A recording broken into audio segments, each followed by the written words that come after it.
Sa gitna ng walang awang pagbuhos ng ulan sa dilim ng gabi, sa Ninoy Aquino International Airport Terminal 3, malamig na puting ilaw ang sumisinag sa basang sahig. Nagmamadaling dumaan ang mga tao na may itim na payong at manipis na kapote, ngunit isang babae ang nakatayo ng tahimik malapit sa automatikong salamin na pinto.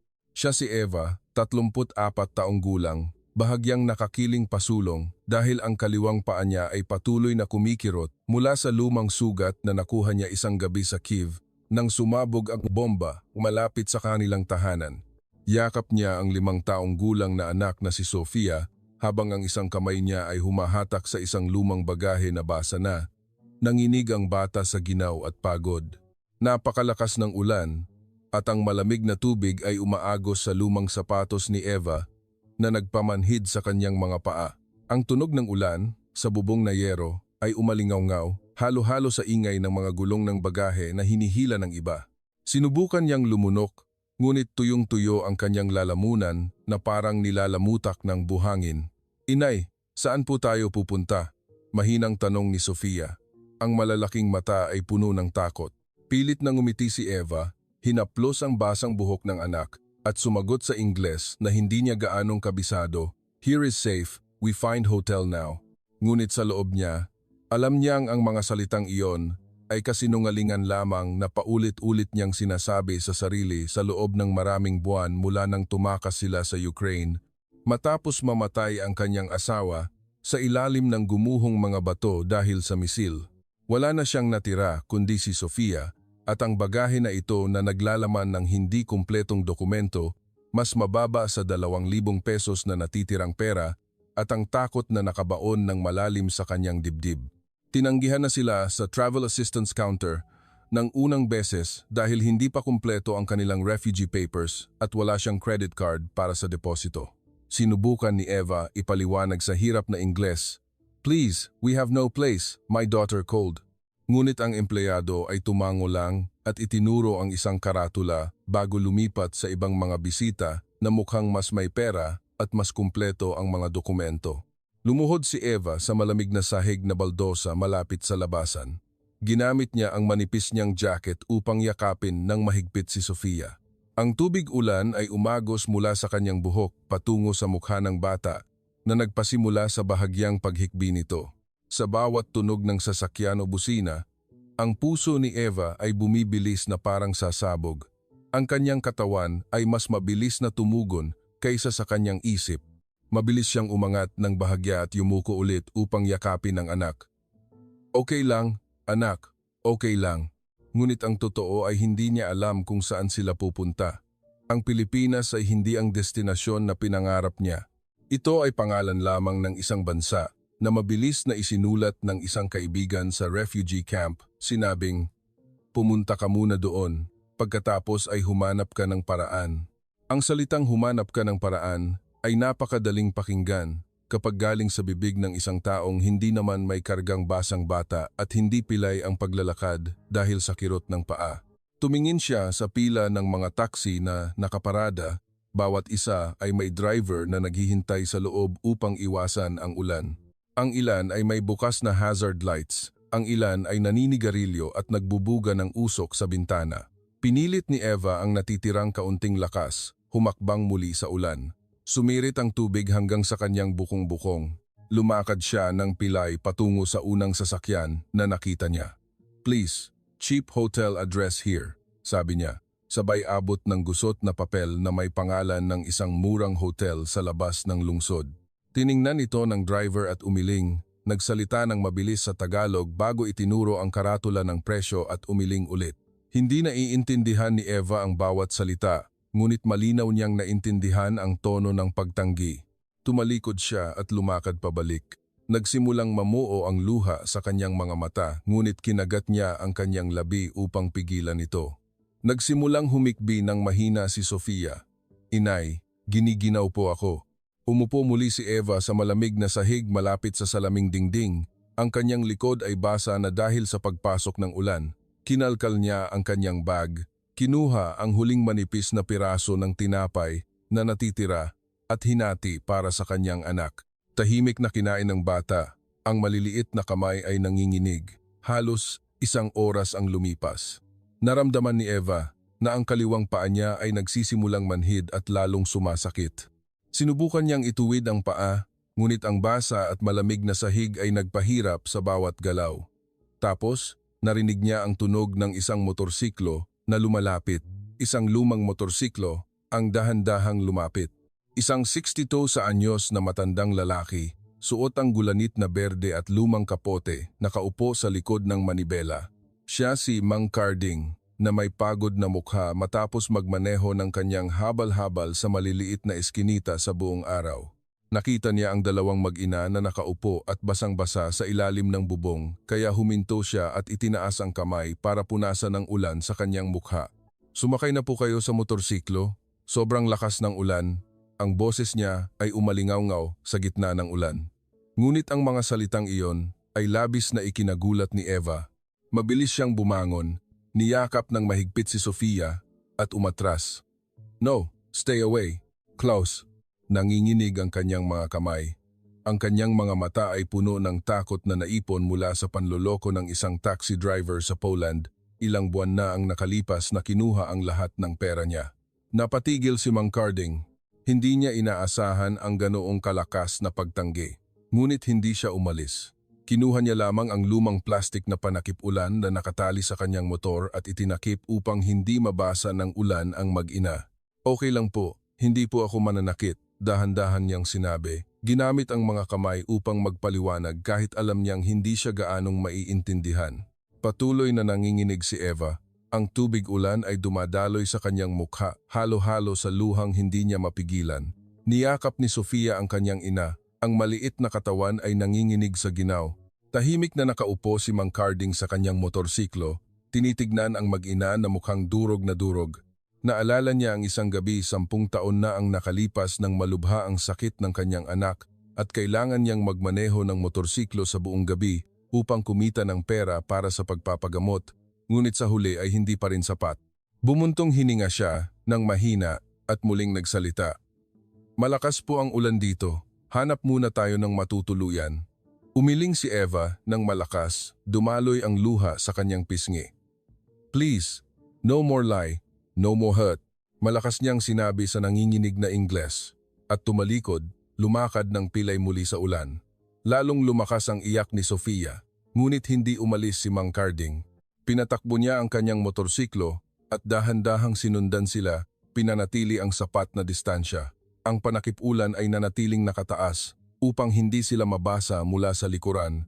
Ilang hakbang lang ang nalakad ni Eva bago siya huminto dahil sa matinding kirot sa paa. Halos hindi na siya makatayo. Pumasok ang tubig ulan sa kanyang sapatos, kaya nadulas ang kanyang mga paa sa basang sahig. Napaupo siya muli sa lupa. Mahigpit na niyakap si Sofia hanggang sa humikbi ang bata. "Inay, mamamatay po ba tayo dito?" Ang tanong na iyon ay tumusok ng matindi sa puso ni Eva. Hindi niya alam kung paano sasagutin. Huminto si Mang Carding ng bahagya. Tinitignan ang eksena sa kanyang harapan na may mga matang puno ng awa, ngunit hindi pa rin siya naglakas loob na lumapit ng sobra. Dahil alam niyang ang mga taong nakaranas ng matinding takot ay hindi agad nagtitiwala. Patuloy pa rin ang pagbuhos ng ulan at hindi alam ni Eva na ang gabing ito na tila pinakahuling pag-asa ay simula pa lamang ng isang kuwento na hindi niya inaasahan. Sa gitna ng walang tigil na pagbuhos ng ulan, nakaupo si Eva na yakap si Sofia sa malamig na baldosa malapit sa labasan ng airport. Ang tubig ulan ay umagos mula sa kanyang buhok patungo sa mukha ng bata na nagpabasa sa mga damit nito. Muli, ang kanyang kaliwang paa ay kumikirot na parang may matatalim na karayom na paulit-ulit na tumutusok sa bawat galaw. Sinubukan niyang bumangon muli, ngunit nadulas ang kanyang mga paa sa basang sahig at muntik na siyang matumba. Ang lumang bagahe na hinihila niya ay tumama ng malakas sa kanyang paa. Mahinang umiyak si Sofia. "Inay, giniginaw po ako, gutom din po ako." Mahigpit na kinagat ni Eva ang kanyang labi hanggang sa sumakit. Kinalkal niya ang kanyang bag muli. Kinuha ang huling maliit na piraso ng tuyong tinapay na natitira at hinati para sa kanyang anak. Tahimik na kinain ng bata. Ang maliliit na kamay ay nanginginig sa ginaw. Nakaupo pa rin si Mang Carding sa kanyang motorsiklo, hindi kalayuan. Binuksan niya ang kanyang maliliit na hazard lights upang hindi lubos na madilim ang motorsiklo sa gitna ng malakas na ulan. Malinaw niyang nakikita ang mag-ina. Bumuntong hininga siya ng malalim. Ang kanyang mga kamay ay humigpit ng bahagya sa manibela dahil sa gabing ito ay nagmaneho siya ng habal-habal sa maliliit na eskinita sa buong araw. Masakit ang kanyang leeg at pagod ang kanyang mga paa. Ngunit ang tanawin sa harapan niya ay nagpaalala sa kanya ng kanyang kaisa-isang anak na nagkasakit ng malubha 10 taon na ang nakalipas. Pinatakbo niya ang kanyang motorsiklo at dahan-dahang lumapit nang hindi pinapatay ang makina. Sumakay na po kayo sa motorsiklo, hanap tayo ng matutuluyan. Sa ganitong ulan, hindi po kakayanin ng bata, muling umalingaw-ngaw ang boses niya. Ngunit sa pagkakataong ito, hindi sumagot si Eva. Niyakap lamang niya nang mas mahigpit ang kanyang anak at tumalikod. No, please go away. I have no money. Trust. Malakas niyang sinabi sa nanginginig na Ingles. Itinaas ang isang kamay upang ipagtanggol ang sarili. Instinktibo, hindi umalis si Mang Carding. Kinuha lamang niya ang lumang plastik na panakip-ulan na ginagamit niya at muling itinaas. Tumunog ang ulan sa plastik. Tak-tak. Hindi po ako kukuha ng pera. Malakas po talaga ang ulan ngayong gabi. Dadalhin ko po kayo sa murang hotel malapit dito. Dahan-dahan niyang sinabi, ginamit ang kamay upang ituro ang labas ng kalsada at pagkatapos ay sa sarili niya at sa kanyang motorsiklo. Umiling si Eva ng malakas. Ang luha ay halo-halo sa ulan. I said no. Every time someone say, take everything. Malinaw niyang naaalala ang oras na nasa Poland siya. Ang taxi driver nangumiti ng matamis at dinala siya sa maling direksyon bago naglaho kasama ang lahat ng natitira niyang pera. Tahimik na umupo si Mang Carding sandali. Naramdaman niya ang pagod at bahagyang inis dahil sa gabing ito ay gusto na niyang umuwi at magpahinga. Ngunit ang tanawin ng nanginginig na bata ay nagpahirap sa kanya na umalis. Dahan-dahan siyang bumaba mula sa kanyang motorsiklo at tumayo ng 3 hakbang ang layo. Okay lang po, hihintayin ko po kayo dito. Kung magbago ang isip ninyo, sabihin lang, sabi niya. Hindi sumagot si Eva. Sinubukan niyang bumangon muli at lumakad ng pilay sa ulan nang hindi lumilingon. Binasa ng ulan ang kanyang mukha hanggang sa hindi na niya makita nang malinaw ang anumang bagay. Lalong lumakas ang iyak ni Sofia dahil sa ginaw at takot. Hindi pa sila gaanong nakakalayo nang makita nila ang isa pang karatula ng murang hotel na nakatayo sa tabi ng kalsada. Pumasok si Eva sa maliit na lobby na may dumadaloy na tubig ulan sa sahig. Ang empleyado na nakaupo at pikit mata ay bahagyang dumilat at umiling nang makita ang kanyang mga dokumento. Sorry, no passport copy, no deposit, no room tonight. Ang pagtanggi ay maikli at matatag. Nakatayo si Eva nang nanginginig roon sandali. Bago tumalikod at lumabas, hindi pa rin tumitigil ang ulan. Nagsimulang tumaas ang tubig sa kalsada, umaabot na sa kanyang bukong-bukong. Muli siyang umupo sa lupa malapit sa isang poste ng ilaw. Yumakap si Sofia sa kanyang ina. Ang maliit na katawan ay bahagyang umiinit dahil nagsisimula na siyang lagnatin. Inay, saan na po tayo pupunta? Hindi sumagot si Eva. Niyakap lamang niya ng mahigpit ang kanyang anak. Tahimik na dumaloy ang luha. Nakasunod pa rin si Mang Carding sa kanyang motorsiklo. Huminto siya ng bahagya at bumaba muli sa kanyang motor. Hawak niya ang isang maliit na plastic bag na kinuha niya mula sa ilalim ng upuan ng motor. Inabot niya ito ng bahagya. Ito, lumang kapote ko po. Isuot niyo muna sa bata, sabi niya. Tiningnan ni Eva ang bag na may matinding pagdududa. No, I don't want anything from stranger. Aniya sa garalgal na boses at tumalikod. Inilagay ni Mang Carding ang bag sa lupa. 2 hakbang ang layo mula sa kanya at bumalik upang umupo sa kanyang motor. Tiningnan niya ang relo sa kanyang pulso. Halos hating gabi na at patuloy pa rin ang pagbuhos ng ulan. Ang tubig sa kalsada ay lalong tumataas. Nagsisimula ng umagos sa maliliit na eskinita sa tabi ng airport. Naramdaman ni Eva na manhid na ang kanyang mga paa. Nagsimulang umungol si Sofia dahil sa gutom at pagod. Inisip niya na kung wala silang matutuluyan ngayong gabi, hindi kakayanin ng kanyang anak. Ngunit ang takot na nakabaon ng malalim ay nagpahirap sa kanya na humingi ng tulong sa estranghero na iyon. Mahabang oras na nakaupo si Mang Carding at nagmamasid. Hindi siya masyadong nagsasalita. Ngunit sa gabing ito ay naramdaman niya na kung uuwi siya ng walang ginagawa, hindi siya makakatulog. Kaya't muli siyang nagsalita. Mas mahina kaysa kanina. Malapit lang po ang bahay ko. May maliit na kwarto na bakante ngayong gabi. Kung gusto niyo po, doon muna kayo magpahinga. Bukas na lang po tayo humanap ng ibang lugar. Lumingon si Eva sa kanya na may mga matang puno ng pag-aalinlangan at takot. Hindi siya agad sumagot. Ang mga kamay niya ay humigpit sa pagyakap kay Sofia. Hindi minadali ni Mang Carding. Tahimik lang siyang nakaupo at naghintay ng sagot.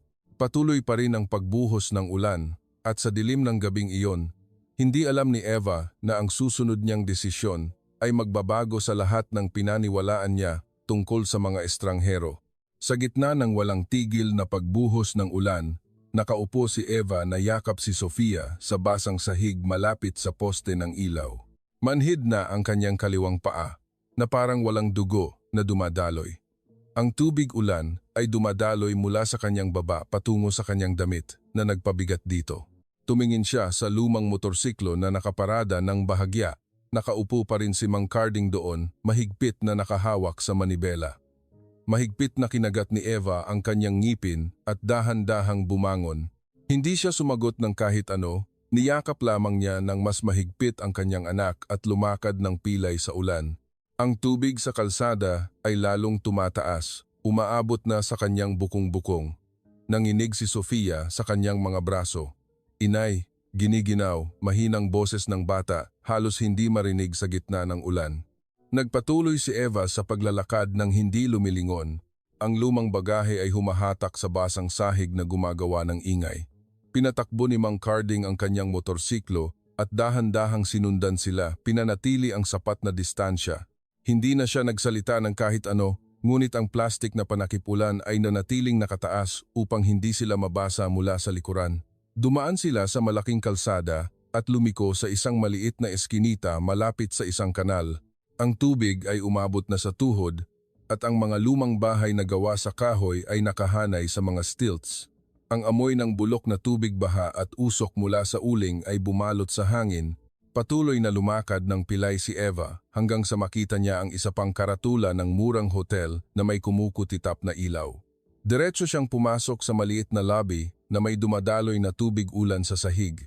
Ang babaeng empleyado na nakaupo sa likod ng counter ay tumingala at sumimangot. Sorry, no room, full tonight, and you need deposit. Ang boses ay maikli at malamig. Nakatayo si Eva nang nanginginig doon sandali. Ang mga kamay niya ay humigpit sa pagyakap kay Sofia. Please, just one night. My daughter's sick. Ngunit umiling ang empleyado at tumingin sa kanyang cellphone. Tumalikod si Eva at lumabas. Ang luha ay halo-halo sa ulan hanggang sa hindi na niya makita ng malinaw ang anumang bagay.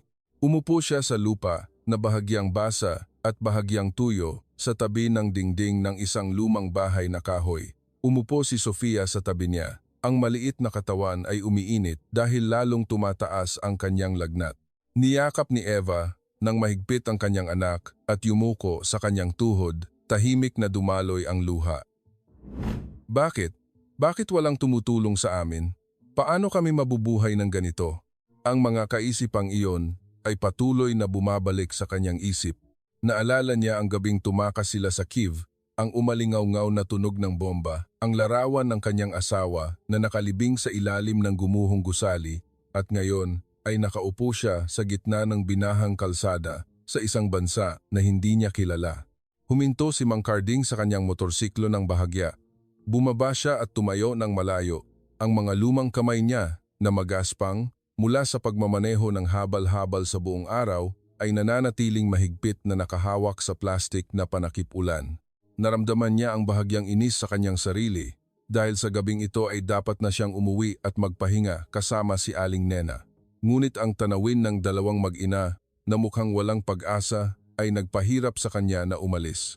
Tumingala si Eva sa kanya, ang kanyang mga mata ay puno ng pagdududa. You, why follow us? What you want? Mahinang tanong niya, itinaas ang isang kamay upang ipagtanggol ang sarili. Umiling si Mang Carding ng mahina at dahan-dahang nagsalita. Naawa lang po ako, hindi na po kakayanin ng bata. Ngunit ang mga salitang iyon ay lalong nagpakaba kay Eva. Naalala niya ang lahat ng beses na ang mga estranghero ay mabait sa kanya at pagkatapos ay niloko siya. Everyone say then hurt us, aniya, at tumalikod, niyakap ng mas mahigpit si Sofia. Nagsimulang lumakas muli ang ulan. Ang tubig sa eskinita ay mabilis na tumaas, dumadaloy ng mabilis mula sa kalapit na kanal. Nagsimulang umiyak si Sofia dahil ang malamig na tubig ay umabot na sa kanyang tuhod. Bumangon si Eva. Sinubukan niyang yakapin ang kanyang anak ng mas mataas, ngunit ang kanyang paa ay sumasakit ng sobra at halos hindi na siya makatayo. Patuloy na tumaas ang tubig hanggang sa umabot na sa dibdib ni Sofia. Humiyaw si Eva sa kawalan ng pag-asa, umalingaw-ngaw ang kanyang boses sa gitna ng ulan. "Mamamatay po ba kami dito?" Sigaw niya sa Tagalog na kakaunti lang ang natutunan niya, dumaloy ang luha. Malinaw na narinig ni Mang Carding na nakatayo ng bahagya ang sigaw na iyon. Lumapit siya nang hindi na nag-iisip. Ngunit sa sandaling iyon, hindi pa alam ni Eva na ang kanyang iyak ay magbabago sa lahat ng bagay magpakailanman. Sa gitna ng mabilis na pagtaas ng tubig, humiyaw si Eva na garalgal ang boses, niyakap si Sofia ng mahigpit hanggang sa humikbi ang bata. Ang malamig na tubig ay umabot na sa dibdib ng kanyang anak, na nagpakaba sa maliit na katawan nito na parang malapit ng bumigay. Lumapit si Mang Carding nang walang pag-aalinlangan. Inilahad niya ang kanyang magaspang na kamay ngunit hindi pa rin hinawakan ang bata. Sumakay na po sa motorsiklo, malulunod na po ang bata. Malinaw na umalingaw-ngaw ang boses niya sa gitna ng ulan. Ngunit ang mga salitang iyon ay nagpatigas kay Eva. "Don't touch!" sigaw niya at umatras. Sumirit ang tubig hanggang sa kanyang baba. Ngunit lalong lumakas ang iyak ni Sofia. Ang maliliit na kamay ay humawak ng mahigpit sa damit ng kanyang ina. Hindi nagsalita ng marami si Mang Carding. Yumuko lamang siya at binuhat ang bata bago pa tumaas ang tubig at inabot kay Eva. Nanginginig si Eva, ngunit mas mabilis ang tugon ng kanyang katawan kaysa sa kanyang isip. Kinuha niya ang kanyang anak sa kanyang mga braso at sumakay sa lumang motorsiklo nang hindi namamalayan. Umupo si Mang Carding sa harapan. Agad niyang binuksan ang makina. Ang tunog ng makina ay umalingaw-ngaw, halo-halo sa tunog ng ulan. Dahan-dahang umandar ang motorsiklo sa tubig na umaabot na sa gulong. Binasa ng ulan ang mukha ni Eva hanggang sa hindi na niya makita ng malinaw ang anumang bagay. Niyakap niya ng mahigpit si Sofia mula sa likuran. Ang mga kamay na nakayakap sa bewang ni Mang Carding ay nanginginig sa bawat pagdaan ng motorsiklo sa lubak sa tubig. Saan niya tayo dadalhin? Sasaktan niya kaya tayo? Ang mga kaisipang iyon ay patuloy na bumabalik sa kanyang isip. Handa siyang tumalon mula sa motorsiklo sa bawat segundo. Ang malamig na hangin ay humihip sa kanyang basang katawan na nagpamanhid sa kanyang balat. Ang amoy ng bulok na tubig ng kanal ay bumalot sa hangin, halo-halo sa usok mula sa motorsiklo. Lumiko ang motorsiklo sa isang makitid na eskinita na binaha ng hanggang tuhod. Ang mga lumang bahay na gawa sa kahoy ay nakahanay sa mga stilts. Ang ilaw mula sa fluorescent lamp ng isang sari-sari store sa malayo ay sumisikat bilang isang maliit na punto. Dahan-dahan nagmaneho si Mang Carding, nag-iingat upang hindi matumba ang motorsiklo. Malapit na po, mahina niyang sinabi ng hindi lumilingon. Hindi sumagot si Eva. Yumuko lamang siya sa likod ni Mang Carding. Ang luha ay halo-halo sa ulan. Huminto ang motorsiklo sa harap ng isang simpleng bahay na gawa sa kahoy na nakatayo sa matataas na stilts. Ang manipis na bubong na tabla ay dinadaan ng ulan na gumagawa ng tunog na taktak. Pinatay ni Mang Carding ang makina at bumaba muna. Inabot niya ang kamay upang tulungan si Eva bumaba, ngunit tinanggihan niya at bumaba mag-isa. Ang kanyang paa ay sumasakit hanggang sa halos matumba siya. Bumukas ang pinto ng bahay. Lumabas si Aling Nena, isang babae na nasa edad 60. Suot ang damit na may bulaklak. Ang kanyang mukha ay pagod matapos magtinda ng lugaw mula alas 9 ng gabi. Sino po sila? Ang boses niya ay may pagtataka nang makita ang kanyang asawa na may dalawang mag-ina na basang-basa. Mabilis at maikli na ipinaliwanag ni Mang Carding sa pagod na boses, malakas ang ulan ngayong gabi, hindi kakayanin ng bata. Dito muna sila magpahinga. Tiningnan ni Aling Nena si Eva at Sofia na may mga matang puno ng tanong. Bumuntong hininga siya ng malalim, ang kamay na may hawak na bimpo ay humigpit ng mahigpit. Maliit lang ang bahay namin, Saan ko sila ilalagay? Bulong niya. Ngunit bago pa siya makapagsalita, inakyat na ni Mang Carding ang mag-ina sa basang hagdan. Sa loob ng bahay ay mayroon lamang isang maliit na sala. Isang lumang ceiling fan ang dahan-dahang umiikot. Ang amoy ng lugaw na nananatili pa rin sa hangin ay bumalot sa buong silid. Malamig ang sahig na kahoy. Umupo si Eva sa lumang banig na inihagis ni Aling Nena nang walang imik. Yumakap si Sofia sa kanyang ina. Ang kanyang katawan ay umiinit. Naglakad si Aling Nena sa maliit na kusina at bumalik na may lumang kumot na manipis na halos makita na ang ilaw sa likod nito. Kumutin mo muna ang anak mo, mainit ang katawan niya, maikli niyang sinabi at tumalikod, bumalik sa kusina. Niyakap ni Eva nang mahigpit ang kumot. Amoy alikabok at usok ito, ngunit nagbigay ito ng init na hindi niya naramdaman sa loob ng ilang araw. Patuloy siyang nakaupo ng tuwid, hindi naglakas loob na humiga. Bumabatak ang kanyang puso sa bawat tunog ng ulan na tumatama sa bubong. Umupo si Mang Carding sa tapat niya, ang kanyang mga lumang kamay ay hinaplos ang kanyang mukha sa pagod. Magpahinga muna po kayo ngayong gabi. Bukas na lang po natin isipin kung ano ang gagawin, sabi niya. Hindi sumagot si Eva. Tiningnan lamang niya si Mang Carding na may mga matang puno pa rin ng pagdududa. Lumabas si Aling Nena muli, may hawak na baso ng tubig. Tiningnan niya si Eva at sinabing may mahinahong boses, "Ngayon gabi lang, bukas, humanap na lang kayo ng ibang lugar." Ang pangungusap na iyon ay umalingaw-ngaw sa katahimikan ng bahay. Agad na tumigas ang katawan ni Eva. Nanlaki ang kanyang mga mata sa pagkabigla. Agad niyang inisip na pinaalis na sila. Ang mga taong ito ay kagaya rin ng iba, iiwan din nila kami. Ang mga kamay na nakayakap kay Sofia ay lalong nanginginig. Hindi niya alam na ang maikling pangungusap na iyon ang magtutulak sa kanya na magdesisyon ng isang bagay sa gabing ito at ang gabing ito ay nagsisimula pa lamang. Nakatayo ng tuwid si Eva sa lumang banig, mahigpit na nakayakap kay Sofia hanggang sa pumuti ang kanyang mga daliri. Hindi siya naglakas loob na ipikit ang kanyang mga mata kahit isang segundo. Bumabatak ang kanyang puso na umalingaw-ngaw sa kanyang mga tainga. Bawat tunog ng ulan na tumatama sa bubong na kahoy ay nagpapagulantang sa kanya. Ang maliit na bahay na ito ay masyadong tahimik. Ang amoy ng lugaw ay nananatili pa rin, ngunit hindi siya naglakas loob na hawakan ang anumang bagay. Naglakad si Aling Nena pabalik sa maliit na kusina, umalingaw-ngaw ang tunog ng kanyang mga paa sa sahig na kumakalansing. Umupo si Mang Carding sa tapat niya, tinitignan siya na may pagod na mga mata. "Huwag po kayong matakot. Walang sinuman ang mananakit sa inyo dito," mahina niyang sinabi. Ngunit ang mga salitang iyon ay lalong nagpakaba kay Eva. Hindi siya sumagot, yumuko lamang sa buhok ni Sofia na mainit pa rin. Mahinang humikbi ang bata, "Inay, gutom po." Ang mahinang tunog na iyon ay tumusok sa puso ni Eva.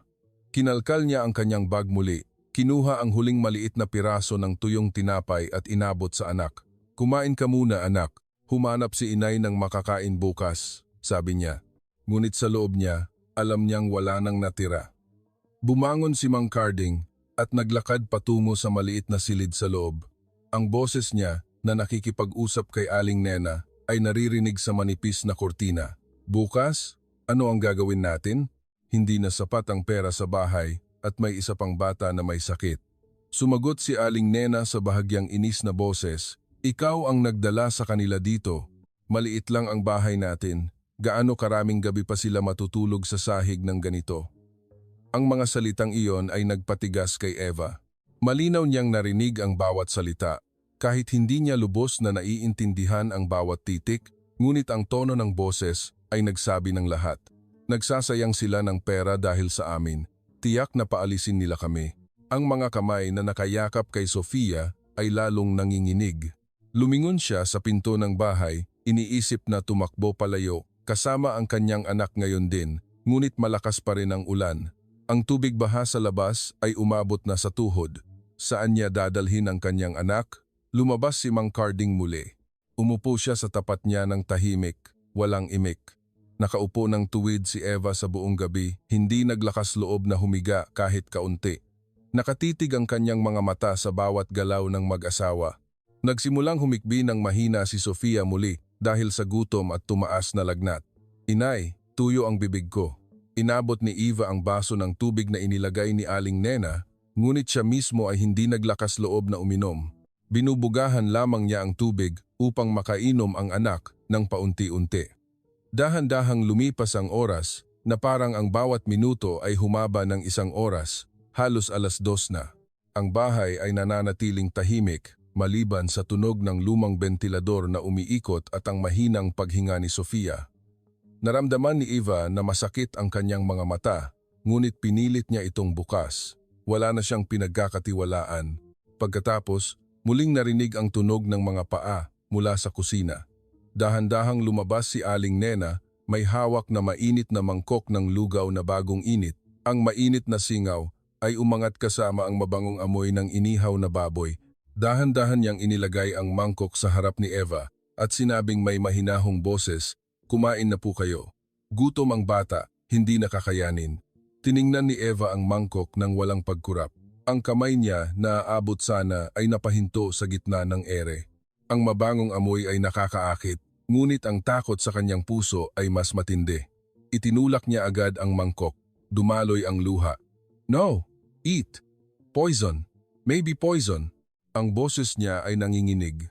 Ang kanyang mga mata ay puno ng matinding takot. Nakatayo ng tahimik si Aling Nena, ang kanyang kamay ay nananatili sa ere. At sa gabing iyon, hindi alam ni Eva na ang pagtulak ng mangkok ng lugaw na iyon ang magbabago sa lahat ng bagay sa bahay na iyon magpakailanman. Sa gitna ng katahimikan ng lumang bahay na kahoy, nakaupo si Eva ng matigas. Ang kanyang mga kamay ay itinulak pa rin ang mainit na lugaw palayo sa kanyang sarili. Mabilis siyang humihinga, ang kanyang mga mata ay nanlalaki sa takot. "Huwag! Huwag kumain! Baka lason! Siguro lason!" sabi niya sa nanginginig na Ingles at niyakap ng mas mahigpit si Sofia. Nakatayo ng tahimik si Aling Nena roon, ang kanyang kamay ay nananatili sa ere. Ang kanyang mukha na pagod mula sa pagtitinda ng lugaw sa buong gabi ay nanatiling walang ekspresyon.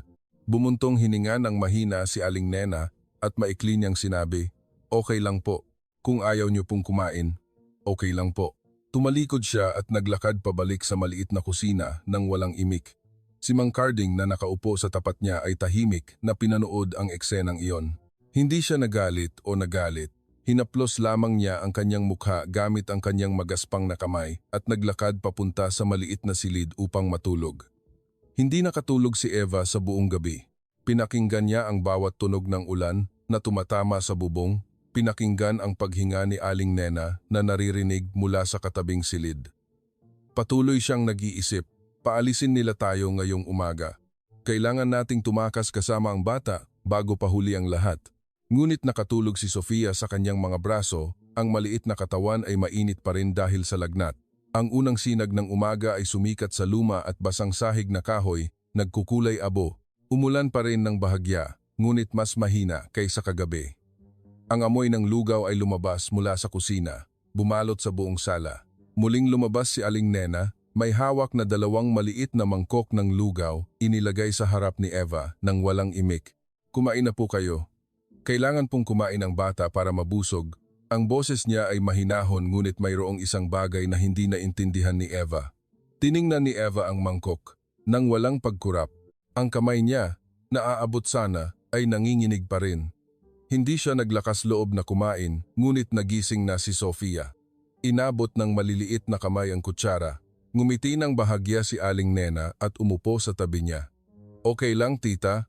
Susubukan kong kumain," sabi niya. Sabay subo ng lugaw sa kanyang bibig bago niya inabot ang kutsara kay Sofia. Dahan-dahang kumain ang bata.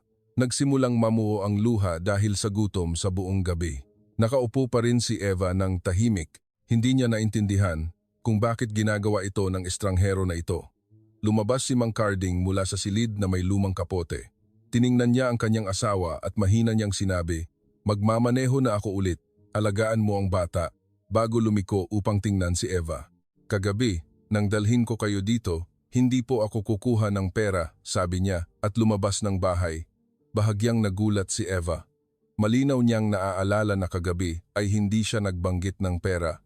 Lumingon si Aling Nena at malakas na tinawag, "Ningning, halika, anak, tulungan mo si Sofia." Tumakbo palabas si Ningning, isang 9 na taong gulang na babae mula sa maliit na silid. Suot niya ang lumang damit na may bulaklak, may hawak na bote ng tubig sa kanyang kamay. Opo, inay. Umupo si Ningning sa tabi ni Sofia at inabot ang isang lumang manika. Laro tayo, sabi niya. Tiningnan ni Sofia ang manika na nanlalaki ang mga mata at ngumiti ng bahagya sa unang pagkakataon sa loob ng maraming araw. Nakaupo si Eva at pinanood ang eksenang iyon.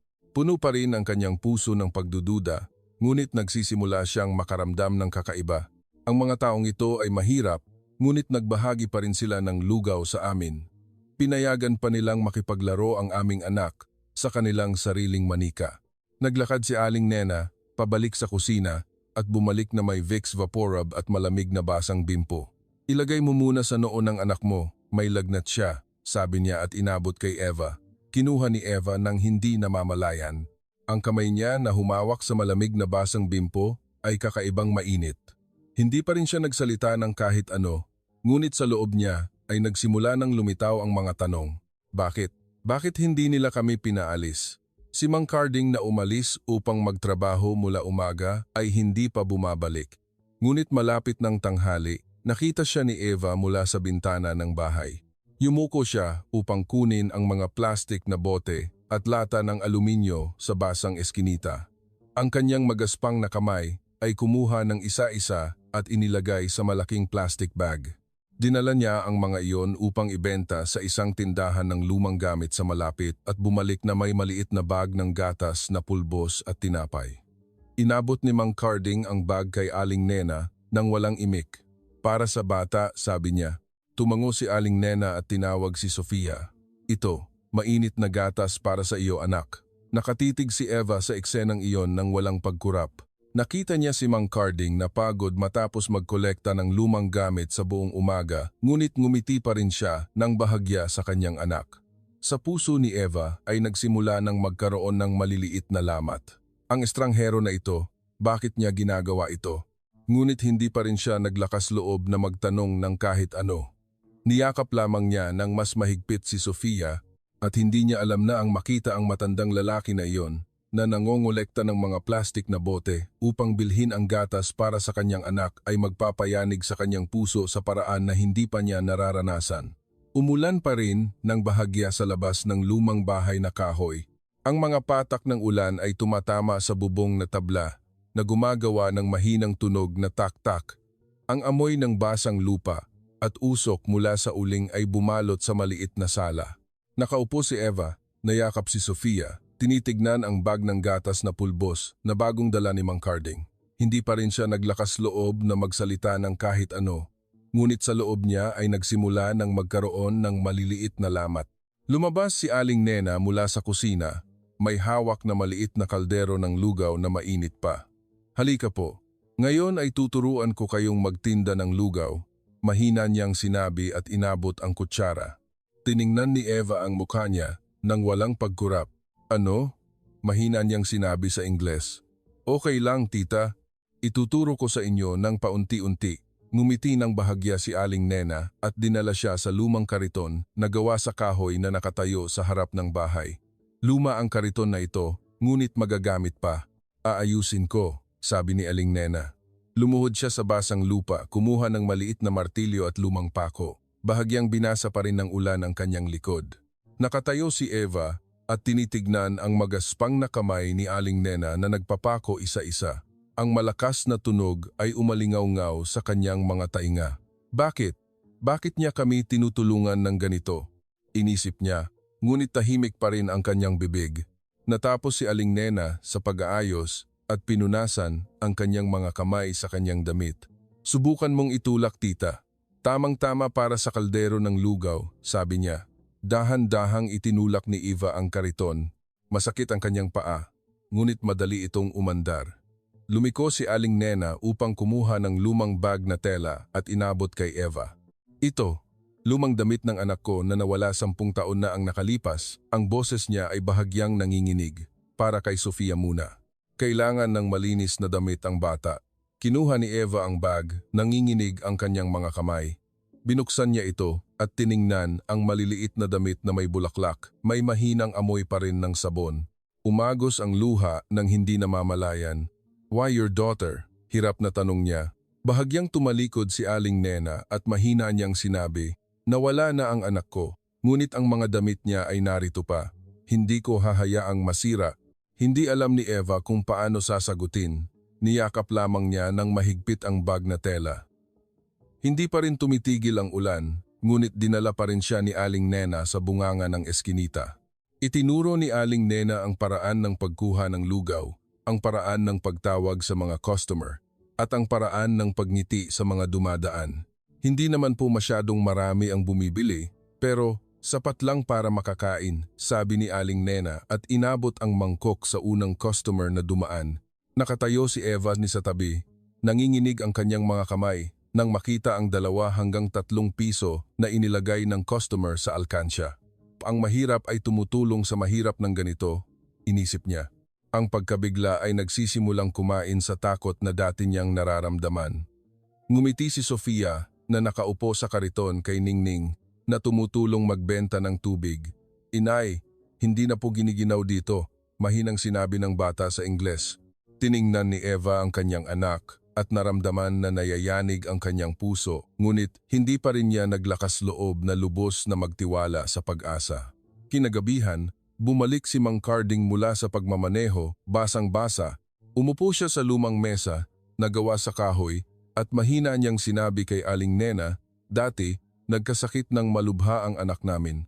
Nung oras na iyon, may isang estranghero na nagmaneho ng luma niyang pickup truck para tulungan kaming dalhin siya sa ospital. Nagbayad ng paunang bayad at umalis nang hindi nagpakilala."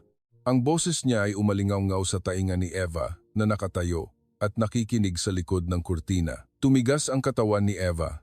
Hindi niya alam na ang pagdinig sa kwentong iyon ang magpapasimula sa kanyang magduda sa lahat ng pinaniwalaan niya tungkol sa mga estranghero, at ngayong gabi, ang maliit na lihim ng bahay na ito ay magpapayanig sa kanyang puso ng higit pa. Umulan pa rin ng bahagya sa labas. Ang mga patak ng ulan ay tumatama sa bubong na tabla na gumagawa ng mahinang tunog na taktak. Ang amoy ng basang lupa at usok mula sa uling ay bumalot sa maliit na sala. Nakaupo si Eva na yakap si Sofia. Tinitignan si Mang Carding na tahimik na nakaupo sa lumang mesa na gawa sa kahoy. Masyado niyang malinaw na narinig ang kwento kagabi. May isang estranghero na nagligtas sa buhay ng kanyang anak at umalis nang walang hinihinging kapalit.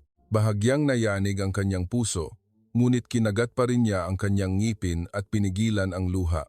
Lumabas si Aling Nena mula sa kusina, may hawak na maliit na bag na tela.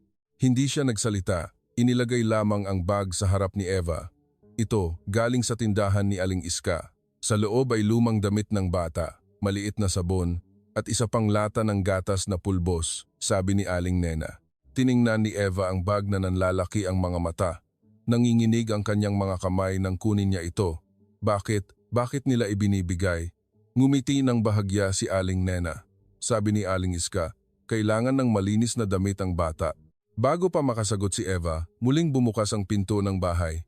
Tumakbo papasok si Ningning, may hawak na maliit na plastic bag. "Inay, may 2 Tetra Pak po ng gatas si Aling Iska." Sabi niya, "Ibigay muna sa bata."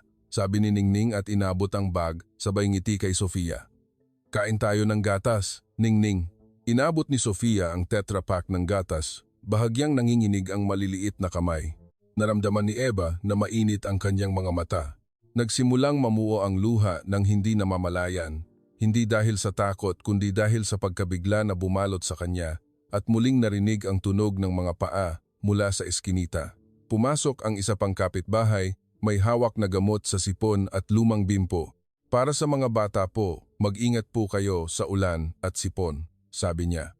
Sinundan siya ng isang binatilyo mula sa dulo ng eskinita na may 2 second-hand backpack. "Kuya, para po ito sa mga damit ng bata."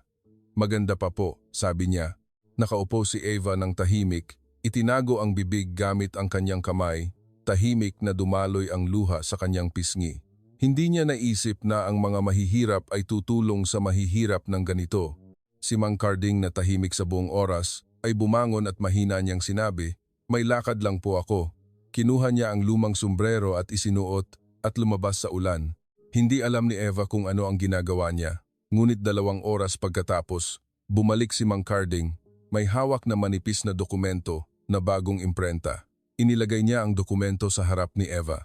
Ito, ginamit ko ang kaunting ipon ko para iproseso ang mga dokumento ng pagiging refugee ninyo sa assistance center, mahinahon niyang sinabi. Tumigas ang katawan ni Eva, nanlaki ang kanyang mga mata. Ipon niya? Alam niyang gaano kahirap ang pamilya na ito. Agad siyang bumangon, bumabatak ang kanyang puso. No, I can't. You are poor. Why help me? Nanginginig niyang sinabi at kinuha ang lumang bagahe. Agad niyang inisip na kailangan nilang tumakas. Kailangan niyang dalhin ang kanyang anak bago pa huli ang lahat. Sigurado akong may masamang plano ang mga taong ito. Ngunit si Sofia, na naglalaro sa kanyang manika, ay tumingala sa kanyang ina. Inay, ang init po dito, mahinang sinabi ng bata. Ngunit umalingaw-ngaw ito sa puso ni Eva. Napatigil siya, nanginginig ang mga kamay na nakahawak sa bagahe. At sa sandaling iyon, hindi niya alam na ang mga salita ng kanyang anak ang pipigil sa kanya sa pagtakas na ito. Sa gitna ng ulan na nagsisimula ng humina, ang mga patak ng ulan ay mahinang tumatama sa bubong na tabla na gumagawa ng tunog na taktak. Ang amoy ng basang lupa at usok mula sa uling ay nananatili pa rin sa maliit na sala. Napatigil si Eva, ang kanyang mga kamay na nakahawak sa lumang bagahe ay nanginginig pa rin. Lumingon siya kay Sofia na naglalaro sa lumang manika sa banig. Inay, ang init po dito, mahinang boses ng bata. Ngunit umalingaw-ngaw ito sa kanyang puso. Umupo muli si Eva. Masakit ang kanyang paa, ngunit hindi na siya naglakas loob na umalis. Lumapit si Aling Nena. Ang magaspang na kamay niya ay dahan-dahang inilagay sa kanyang balikat. Okay lang, anak. Magpahinga ka muna ngayong gabi. Ang mga salitang iyon ay simple ngunit nagpapatulo ng luha kay Eva. Kinabukasan, tumigil na ang ulan. Ang mahinang sikat ng araw ay sumilip sa lumang butas ng kahoy. Inabot ni Aling Nena ang malinis na damit kay Eva. Halika po, ngayon ay tulungan mo akong magtinda ng lugaw, sabi niya. Hindi na tumanggi si Eva. Tumulong siya sa pagtulak ng lumang kariton na kahoy sa bunganga ng eskinita. Ang kamay niya na humawak sa hawakan ng kariton ay magaspang ngunit nagbigay ng kakaibang init. Itinuro ni Aling Nena ng paunti-unti ang paraan ng pagkuha ng lugaw, ang paraan ng pagngiti sa mga customer, at ang paraan ng pagsabi ng salamat po. Sinubukan ni Eva na sundin. Ang kanyang boses ay nanginginig pa rin. Thank you, mahinang sabi niya sa Ingles. Ngumiti ang unang customer at naghulog ng pera sa alkansya. Naramdaman ni Eva ang kakaiba sa kanyang dibdib. Ang mga taong ito ay mahirap ngunit ngumiti pa rin sa kanya. Nagsimulang ngumiti si Sofia na nakaupo sa kariton nang tumakbo si Ningning upang imbitahan siyang maglaro. Ang dalawang bata ay naghabulan sa maliit na eskinita, umalingaw-ngaw ang tunog ng kanilang tawanan. Tiningnan ni Eva ang kanyang anak at umagos ang luha. Ito ang unang ngiti ni Sofia matapos ang maraming buwan ng takot. Bumalik si Mang Carding mula sa pagmamaneho sa tanghali. Pagod siya ngunit ngumiti ng bahagya. Umupo siya sa tabi ni Eva at inabot ang papel at ballpen. Isulat niyo po ang anumang gusto ninyong sabihin, sabi niya. Kinuha ni Eva ang ballpen, nanginginig ang kanyang mga kamay. Dahan-dahan siyang sumulat sa Ingles. Thank you for not leaving us in the rain, for the warm rice, for my daughter's smile again. Lumapit si Aling Nena at dahan-dahang niyakap ang kanyang balikat. Huwag na po kayong masyadong magsalita, anak. Dito, nagtutulungan ang lahat, sabi niya. Tumingala si Eva kay Aling Nena. Ang kanyang mga mata ay namumula. Why you all so kind? We are stranger, tanong niya. Umiling ng bahagya si Aling Nena. Estranghero kayo, ngunit ang bata ay bata, anak. Ang mga salitang iyon ay nagpatunaw sa puso ni Eva. Nagsimula siyang tumulong kay Aling Nena sa pagtitinda ng lugaw. Ang kanyang mga kamay na dati ay nanginginig ay matatag na ngayon. Ang mabangong amoy ng mainit na lugaw ay bumalot sa hangin. Ang hawakan ng kariton ay magaspang ngunit nagbigay ng pakiramdam ng seguridad. Ang mga bata sa eskinita ay nagsimulang maglaro kay Sofia. Umalingaw-ngaw ang tawanan. Nakaupo si Eva at pinanood ang eksenang iyon, tahimik na dumaloy ang luha. Hindi niya alam na ang makita ang kanyang anak na ngumingiti sa maliit na eskinita na ito ang magpapasimula sa kanyang maniwala na may lugar pa rin para sa kanila sa mundong ito. Ngunit kinagabihan, Nang matapos niyang isulat ang thank you letter, muling tumulo ang kanyang luha sa papel. Hindi niya alam na ang susunod na gabi ay magdadala ng mas malaking katotohanan. Sa gitna ng mahinang sikat ng araw na sumilip sa lumang butas ng kahoy sa bagong umaga, nakaupo si Eva na hawak ng mahigpit ang sulat na isinulat niya kagabi. Ang papel ay may bahid ng luha, ang kanyang mga mata ay tuyo na. Tiningnan niya si Sofia na naglalaro kasama ang mga bata sa maliit na eskinita, umalingaw ang tawanan. "Inay, tingnan mo, nakakatakbo na ako," masiglang sigaw ng bata. Muling umagos ang luha ni Eva. Lumapit si Aling Nena, may hawak na mainit na mangkok ng lugaw, inilagay sa harap niya. "Kumain na po kayo. Ngayon ay magtitinda tayo ng magkasama," sabi niya. Kinuha ni Eva ang mangkok. Ang kanyang mga kamay na dati ay nanginginig ay matatag na ngayon. Dahan-dahan siyang kumuha ng lugaw. Ang mainit na lasa ay bumalot sa kanyang dibdib. "Thanks for everything," mahinang sabi niya sa Ingles. Ngumiti ng bahagya si Aling Nena at umiling. "Huwag na po kayong masyadong magsalita, anak. Dito, nagtutulungan ang lahat." Bumalik si Mang Carding mula sa pagmamaneho, bahagyang basa dahil umuulan pa rin ng bahagya. Umupo siya sa tabi ni Eva at tiningnan siya na may malambing na mga mata. Tumawag po ang assistant center. Sabi nila, "May pansamantalang matutuluyan kayo ng anak niyo sa loob ng 2 buwan," mahinahon niyang sinabi. Tumigas ang katawan ni Eva. Dumaloy ang luha nang hindi inaasahan, kayo. Hindi niya alam kung ano ang sasabihin. Yumuko lamang siya at niyakap ng mahigpit si Mang Carding. "Why you save us? You have nothing but you give everything." Tahimik na nakaupo si Mang Carding. Ang kanyang mga lumang kamay ay dahan-dahang hinaplos ang kanyang likod. "Dahil minsan, ako rin ang iniligtas ng isang estranghero," dahan-dahan niyang sinabi at lumingon kay Aling Nena. Lumapit si Aling Nena at niyakap ang dalawa. "Maliit ang bahay na ito, ngunit ang puso namin ay may lugar para sa lahat." Humikbi si Eva. Umiyak siya sa ginhawa.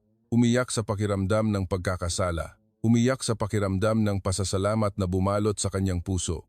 Tumakbo si Sofia at niyakap ng mahigpit ang kanyang ina. "Inay, wag na po kayong umiyak. Ligtas na po tayo dito." Ang mga salitang iyon ay nagpahinto kay Eva sa pag-iyak sandali at ngumiti siya sa gitna ng luha. "Oo, anak, ligtas na tayo dito." Nang araw na iyon, muling nagsama-sama ang maliit na komunidad sa eskinita malapit sa kanal. Nagdagdag ng gatas at tinapay si Aling Iska. Tumulong ang mga binatilyo sa dulo ng eskinita sa pagbubuhat ng bagahe patungo sa assistance center. Ang mga bata sa eskinita ay sumunod sa kariton ng lugaw ni Aling Nena na may mga ngiti. Tumulong si Eva sa pagtitinda ng lugaw sa tabi ni Aling Nena. Ang kanyang mga kamay na dati ay malamig sa ulan kagabi ay nakaramdam na ngayon ng init mula sa kaldero ng lugaw. Nagsimula na rin siyang makapagsalita ng kaunting Tagalog. "Salamat po." Ang boses niya ay umalingaw sa bawat paghulog ng pera ng customer. Nakatayo si Mang Carding mula sa malayo at nagmasid. Hindi siya bayani, siya ay isang habal-habal driver lamang na nagmamaneho sa ulan isang gabi. Ngunit sa gabing iyon, pinili niyang hindi tumalikod. Ilang linggo ang lumipas, dahan-dahang nabuo ang buhay ni Eva at Sofia. Ang pansamantalang tirahan ay malinis at ligtas. Nakapag-aral si Sofia ng Tagalog kasama ang mga bata sa komunidad. Nagtatahi si Eva ng maliliit na gamit at ibinebenta sa pamamagitan ng isang volunteer group. Hindi siya mayaman, ngunit mayroon siyang tahanan, mayroon siyang mga kaibigan, at mayroon siyang anak na ngumingiti araw-araw. Isang araw, sa isang maliit na pagdiriwang sa assistance center, nakatayo si Eva na may hawak na isang piraso ng papel. Diretso siyang lumapit kina Mang Carding at Aling Nena. Dahan-dahan siyang nagsalita sa nanginginig na boses. "Nang dumating po ako sa Pilipinas, natatakot po ako sa lahat. Natatakot po ako sa mga estranghero, natatakot po ako na lokohin. Ngunit kayo po, at si Mang Carding, ay nagpakita sa akin na may puso pa rin ang mundo." Muling umagos ang kanyang luha. "Hindi lang po kayo nagbigay ng tirahan sa isang gabi, nagbigay po kayo ng dahilan para maniwala ako muli sa kabutihan ng tao." Yumuko si Mang Carding upang pigilan ang luha. Niyakap ng mahigpit ni Aling Nena si Eva. "Okay lang, anak. Naranasan din namin ang ganito dati. Tumakbo si Sofia at niyakap ang mga paa ni Mang Carding. Salamat po, Kuya Motor. Malinaw na umalingaw-ngaw ang boses ng bata sa buong silid. Natahimik ang lahat at pagkatapos ay umalingaw-ngaw ang palakpakan. Nakatayo si Eva at tinitingan ang lahat ng tao sa silid. Dumaloy ang luha. Alam na niya na ang pera o ang mayamang bansa ay hindi mahalaga gaya ng magaspang na kamay na inabot upang tumulong sa isang araw ng kawalan ng pag-asa. Ang kabutihang loob ng ordinaryong tao, ang mahihirap na walang maibigay, ngunit ibinigay ang lahat ng mayroon sila, ay mas dakila kaysa sa anumang salita. Ilang buwan pagkatapos, sinimulan ni Eva at Sofia ang kanilang bagong buhay sa Pilipinas. Nagkaroon siya ng maliit na trabaho sa pananahi. Nakapag-aral si Sofia at nagkaroon ng mga bagong kaibigan. Araw-araw, tinutulungan pa rin ni Eva si Aling Nena sa pagtitinda ng lugaw sa bunganga ng eskinita. Binabati niya si Mang Carding sa tuwing nakikita niya. "Kumusta po, kuya?" At sumasagot si Mang Carding na may ngiti. Hindi lang binuksan ng Pilipinas ang pinto nito para sa mga tumakas sa kaguluhan, binuksan din nito ang puso nito sa mga estranghero na may tunay na kabutihang loob. Kung naramdaman ninyo ang init ng kuwentong ito, sana ay ibahagi ninyo sa mundo ang kapangyarihan ng busilak na puso ng mga Pilipino.